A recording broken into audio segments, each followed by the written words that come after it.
Okay जी, welcome to 75 days challenge. तो आज का जो चैलेंज है और नेक्स्ट 7 दिन वाला जो चैलेंज है वो बहुत इंपॉर्टेंट है, क्योंकि उसमें हम आपका फिनेंस जो है वो फिक्स करने वाले हैं। तो इसमें क्या होगा कि जो आपकी नेट वर्थ है पहले वो कैलकुलेट करनी पड़ेगी, जो कि आज का चैलेंज है कि अभी हमारी वैल्यू कितनी है। वो चाहे 100 रुपये ही हो, वो मैटर नहीं करता। मैटर ये है कि हमें मेजरमेंट करनी है। जब तक वो मेजरमेंट नहीं होगी और हमेशा हमारे पास नहीं रहेगी वो, तो हम उसको इम्प्रूव नहीं कर पाएंगे। ठीक है, तो इसका जो आइकन है इस गूगल शीट का, हम अपने मोबाइल में रख लेंगे। वो कैसे करना है वो कल वाले चैलेंज में बताएंगे।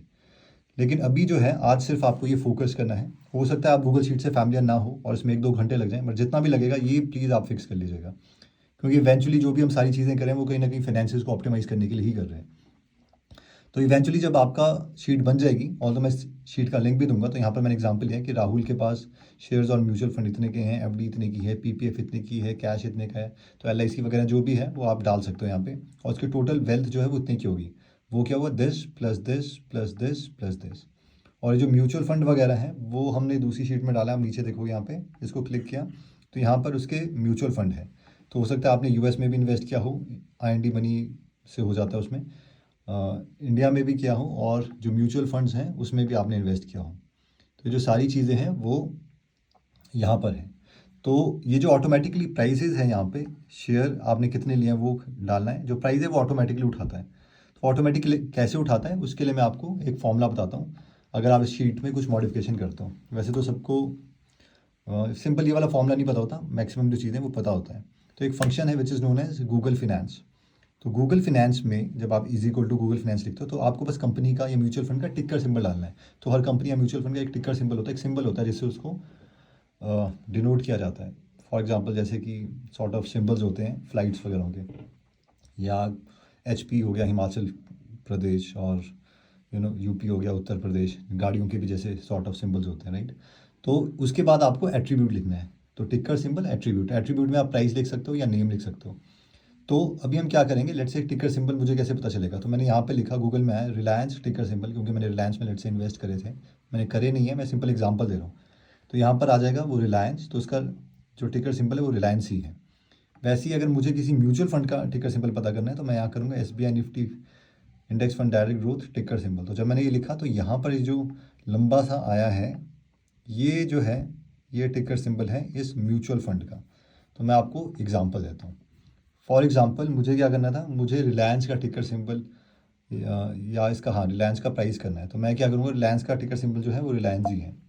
तो मैं इस फंक्शन में आया हूँ और मुझे क्या करना है, मैंने यहाँ पर आके इसका, नॉट दिस वन, रिलायंस यहाँ पे है वो मैंने लिख दिया RELIANCE, क्योंकि रिलायंस ही था उसका। कहीं होगा ऐसा भी हो सकता है RLE हो समथिंग करके। और उसका अगर मुझे नेम चाहिए इस कंपनी का तो मैं लिख दूंगा नेम। आप यहाँ पे फोकस कर होंगे आई होप। और इसको जब मैंने किया तो ये आ गया रिलायंस इंडस्ट्रीज़ लिमिटेड, तो ये इसका ऑफिशियल नाम है। यहाँ पर अगर मैं इसमें प्राइस डाल देता तो ये जो है वो प्राइस आ गया 2266.15 रुपीज़। और अगर आप देखोगे रिलायंस में तो अभी एक्चुअल में ये चल रहा है 2266.15। मार्केट अगर खुली होती तो ये प्राइस जो है वो चेंज होता रहता। वैसे ही अगर मुझे किसी म्यूचुअल फंड का चाहिए तो म्यूचुअल फंड का जो टिकर सिंबल जब मुझे मिल जाएगा तो मैं इसको कॉपी करूँगा, और यहाँ पर आके रिलायंस की जगह अगर मैं, यहाँ पर आप देखिए मैंने पेस्ट कर दिया म्यूचुअल फंड का सिंबल और इसको एंटर किया तो इसका 173.59 चल रहा है 1 यूनिट का प्राइस। अगर मैं प्राइस की जगह यहाँ पे इसको चेंज करता हूँ और यहाँ पे लिखता हूँ मैं नेम, तो ये आ गया SBI Nifty index fund direct growth. तो ये एक सिंपल फॉर्मूला है जो कि मैंने यहाँ पे अप्लाई किया है। तो हमें क्या करना है, सिंपल यहाँ पे अपना टिकर सिंपल फाइंड करना है। लेट से मैंने अमेजोन और गूगल में किया है, तो यहाँ पे ये फॉर्मूला ऑटोमेटिकली इसका नाम उठा लेगा। इन्वेस्टेड अमाउंट आपको खुद लिखना पड़ेगा, शेयर्स आपको खुद लिखना पड़ेगा कितने हो गए, प्राइस ये ऑटोमेटिकली खुद उठा लेगा, करंट अमाउंट बता देगा कि अभी इनका कितना प्राइस है इन दोनों का, और रुपीज़ वाला भी जो है ये ऑटोमेटिकली फॉर्मूला लगा है, जो अभी रुपीज़ चल रहा है डॉलर इंटू रुपीज़, वो जो है ऑटोमेटिकली इसको उठा लेगा और इनको ऐड कर देगा। तो इसी को जो है वो इसने फॉर्मूला लिया हुआ है, राइट। वैसे ही क्या है इंडिया वाले केस में, अगेन आप सिंपल टिकर प्राइस डालोगे, ये नाम खुद उठा लेगा, शेयर जो है वो आपको उठाने पड़ेंगे, प्राइस ये खुद उठा लेगा, करंट वैल्यू ये खुद कैलकुलेट कर देगा, इन्वेस्टेड अमाउंट आपको डालना पड़ेगा। तो ये जो है वो ऑटोमेटिकली आता रहेगा। वैसे ही जो आपका SBI का है वो मंथ में आपको एक बार सिंपल अपलोड करना है कि अगर आपने सिप वगैरह चलाई है तो कितने नंबर ऑफ यूनिट्स अब आप खरीद चुके हो। तो NAV ये खुद उठा लेगा, करंट अमाउंट ये खुद उठा लेगा, इन्वेस्टेड अमाउंट आपको डालना पड़ेगा और ये इन सबको ऐड कर देगा।